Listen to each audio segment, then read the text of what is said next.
Well, when it comes to dieting, and when it comes to living a good life and doing things pure the way we're supposed to do it, and staying away from what we refer to as sin, I do want people to understand that separation from God. Okay, okay, just bear with me here. Okay, right? God is, I guess you could say, is above consciousness in a way. It's above our understanding and consciousness. We say consciousness evolves, and of course, what we mean is we mean this vessel that we refer to as consciousness. This still a higher state than what most people are in, but it's not as high as the states can go. And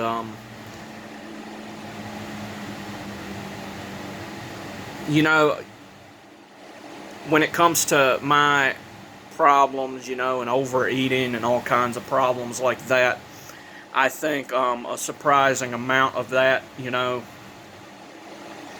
has actually come from lighting experiments that I could go over that were not very natural. But anyway, it's important to meditate, and it's important to,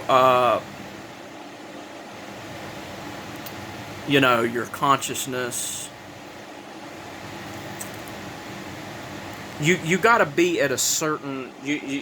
People got to understand this. People say nobody's perfect, not even one. Nobody can be perfect, but then it turns around and it seems like it contradicts itself. Then it says, be perfect as your Father in heaven is perfect. Now, what's going on here? Well, listen, you got to understand that you got to be in a certain state of awareness in order to be like that. This certain state of awareness, of course, is what people refer to as God's grace, because when you meditate, and you're conscious and you're just sitting there, if you're some kind of evangelical Christian or something, do this. Just do it. Just sit here and focus on what does your awareness want to do really. And when you sit there and you focus on it, it can actually get you into a certain state of consciousness that makes you not want to sin as much and not want to do bad things as much. You can become what people refer to as perfect.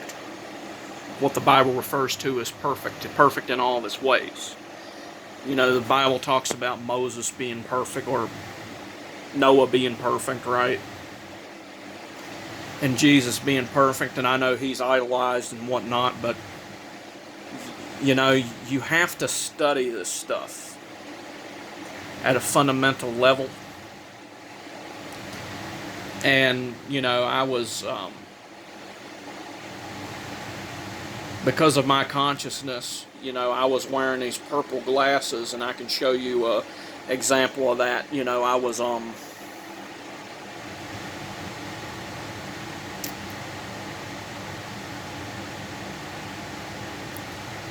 these purple glasses I wore stripped yellow light from my eyes, and I didn't realize that was a problem. But you see, despite the fact that wearing yellow glasses is not supernatural, and and when you wear them, it can actually cause damage. Wearing purple ones is even worse, because essentially what's happening is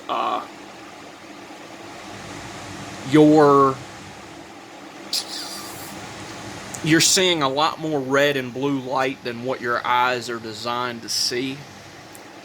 Our eyes are highly green and yellow dominant.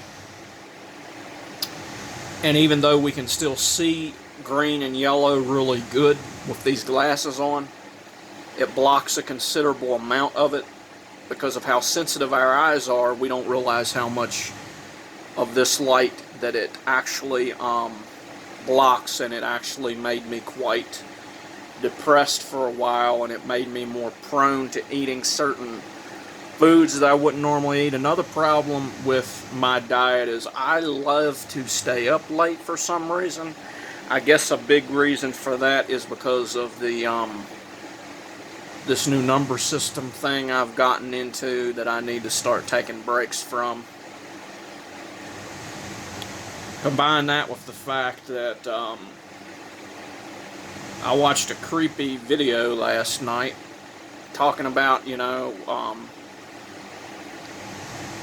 backyardigans, their windows. There was a video talking about how creepy their windows are.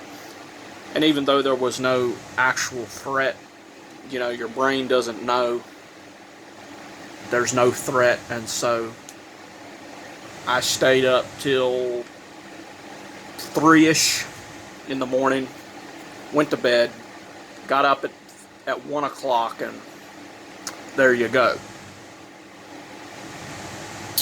But yeah, I just wanted to say that, when it comes to people talk about sin, and people talk about how no one's perfect, and not even one, I want people to understand that your lower consciousness is what is not perfect.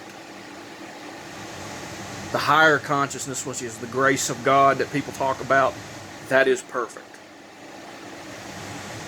And when you empty yourself of yourself and you become what Jesus became, you're no longer an embodiment of what you once was. You are the higher consciousness.